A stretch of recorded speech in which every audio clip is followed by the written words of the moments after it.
waxay dadka qaar ku tilmaamaan inay ummadan ka soo jeedo carabta, waxa qaar kalena ku tilmaamaan inay ka soo jeedo qowmiyadda loo yaqaan Kushitiga. Daawadayaal, muuqaalkeena maanta waxa uu ku saabsan yahay xageeyun ka nimi xagee ayay ku timi orada Soomaali.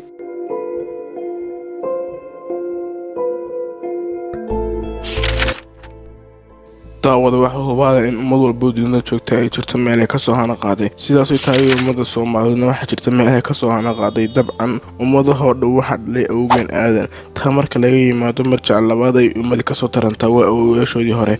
haddaba inkastoo oraahyo badan laga yiri asalkii Soomaalida, waxaan isleeyahay Soomaalida iyo xagee duulka soo gashay. marka hore waxay isweydiin mudan ayaga Soomaali xagee ka yimi, waxa laga yiri oraahyo kala duwan, laakiin waxaan soo qaadanaynaa labada ugu dhow ee la oran karo xaqiiqada ugu dhow.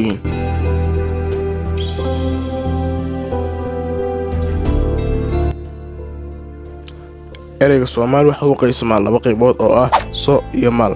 labadooda hal mid kamid ayaa waxay qabtaa in macnaheedu tahay so sabo, maalna ay tahay quudasho oo macnaheedu noqonayo dadkii ku tiirsanaa xoolaha nool sida xoolaha dhaqanada kale.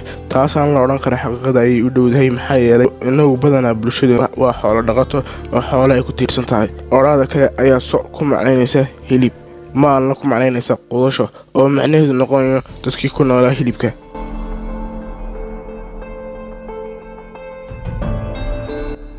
haynu ka daadegno ereyga Soomaali badan u daadegno asalkii Soomaalida xagee ahayd. sidoo kale iyadana waxa laga yiri oraahyo kala duwan, koo ugu dhow xaqiiqada ayaan soo qaadanaa hadduu Ilaahay yiraahdo.